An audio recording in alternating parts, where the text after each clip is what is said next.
Uniform civil code के नाम पर ऐसे लोगों को भड़काने का काम हो रहा है। आप मुझे बताइए, एक घर में परिवार के एक सदस्य के लिए एक कानून हो, परिवार के दूसरे सदस्य के लिए दूसरा कानून हो, तो क्या वो घर चल पाएगा क्या? फिर ऐसी दोहरी व्यवस्था से देश कैसे चल पाएगा? हमें याद रखना है कि भारत के संविधान में भी नागरिकों के समान अधिकार की बात कही गई है और सुप्रीम कोर्ट ने बार बार कहा है। सुप्रीम कोर्ट डंडा मारती है, कह रही है कॉमन सिविल कोड लाओ। बदल गए कानून और नया यूसीसी लागू, यानी कि ये स्पष्ट है कि अब जो है बराबर समानता का जो अधिकार है वो हर किसी व्यक्ति को मिलेगा। क्या है यूसीसी, वो मैं आपको इसी वीडियो में डिटेल में बताऊंगा। और अगर आप नए हैं तुरंत सब्सक्राइब करें और दूसरे लोगों तक जरूर शेयर करें। देखिए, सबसे पहले बात करते हैं यूसीसी यानी कि यूनिफॉर्म सिविल कोड, जो कि हर व्यक्ति को समानता का अधिकार देता है। अब भारत एक है या फिर एक ही स्थान है पूरा भारत इंडिया जो है, तो वहां पर जब एक ही जगह है, एक स्थान है, तो हर किसी के लिए सिटीजन ऑफ इंडिया का अधिकार है। कॉन्स्टिट्यूशन ऑफ इंडिया में हर व्यक्ति के लिए सिटीजन बताया गया है कि ये व्यक्ति सिटीजन ऑफ इंडिया है, तो उसके लिए वो सभी अधिकार मिलेंगे जो एक आम नागरिक को मिलते हैं। अब यहाँ पर अगर भारत में देखा जाए तो हर व्यक्ति के लिए अलग अलग कानून बनाया गया है। इस बात से आप समझ सकते हैं कि अगर मैं मुसलमान हूं या मैं हिंदू हूं, तो इस तरीके से अगर अगर मैं हिंदू हूं तो मेरे लिए अलग कानून है, और मैं अगर मुसलमान हूं तो मेरे लिए अलग कानून है। तो कहीं ना कहीं हिंदुओं के लिए अलग कानून, हिंदू जब व्यक्ति अपनी शादी करता है तो वो हिंदू मैरिज एक्ट के तहत होती है, अगर मुस्लिम करता है तो मुस्लिम एक्ट के तहत होती है, और अगर हिंदू या मुस्लिम दोनों कॉमन है या फिर अलग जाति से हैं दोनों, तो फिर स्पेशल मैरिज एक्ट लागू होता है। यानी कि हर व्यक्ति के लिए कहीं ना कहीं हर जगह पर जो है वो अलग व्यक्ति है तो अलग उसके लिए कानून बनाया गया है। तो इसी कानून की समानता के लिए यूनिफॉर्म सिविल कोड लाया गया है यूसीसी।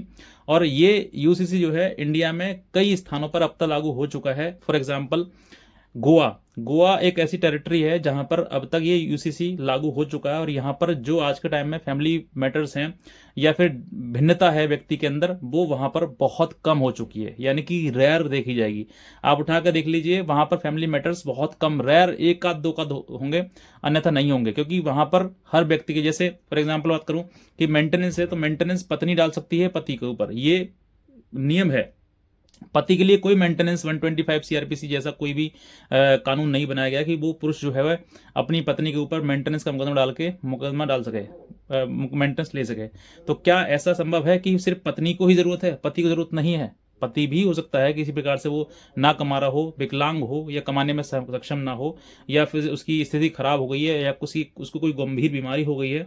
तो ऐसी परिस्थिति में सिर्फ और सिर्फ पत्नी के लिए अधिकार दिया गया, पति के लिए कोई अधिकार नहीं कि वो मेंटेनेंस का मुकदमा डालकर अपनी खर्चे के लिए, अपने अपनी दवाइयों के लिए, अपनी इलाज के लिए वो पैसा ले सके।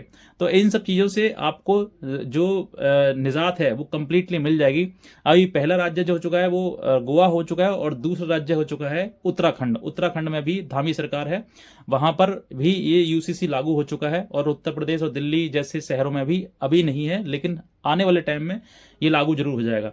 जो लोग पुरुष आयोग की मांग करते हैं, ये मैं कहता हूं पुरुष आयोग से भी बढ़कर है ये।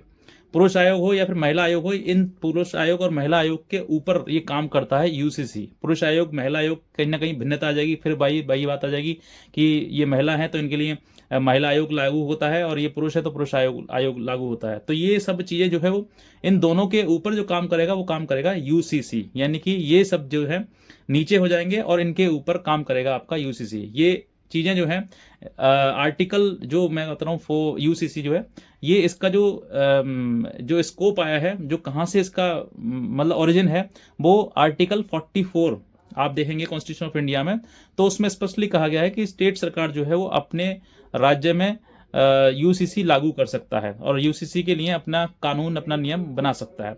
तो इसीलिए जहां जहां पर ये चीजें लागू नहीं है, वहां पर आने वाले समय में लागू होंगे। क्योंकि आज के टाइम में आप देख लीजिए कि सोशल मीडिया पर उठाकर देख लीजिए, कहीं ना कहीं हर जगह हाहाकार हो रही है, हर जगह महिलाओं के द्वारा दुरुपयोग, महिलाओं के द्वारा गलत चीज़ें, और कहीं ना कहीं पुरुष उन सब चीज़ों में लगातार पिसते हुए चला जा रहा है। तो इन सब चीज़ों से आपको निजात मिल जाएगी। और ये चीज़ें जो है, जो आज हो रही हैं, जो आज बराबरी का हक नहीं है, क्योंकि अगर आप जाएंगे कोर्ट में, आप जाएंगे तो कहीं ना कहीं महिला के लिए ज़्यादा प्रायोरिटी दी जाती है और पुरुष के लिए भी कम।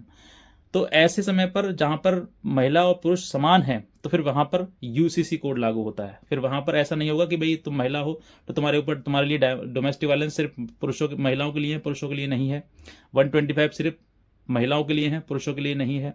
या 498A जो है 498, या फिर जो आपकी 85 BNSS बन गई है, जो कि सिर्फ महिलाओं के लिए है, पुरुषों के लिए नहीं है। तो ऐसा संभव नहीं होगा। ये सब जो है वो इक्वलिटी में आ जाएंगे। अगर पुरुष अत्याचार करता है तो पुरुष के लिए कानून है, और महिला अगर अत्याचार करती है तो महिला के लिए भी कानून है।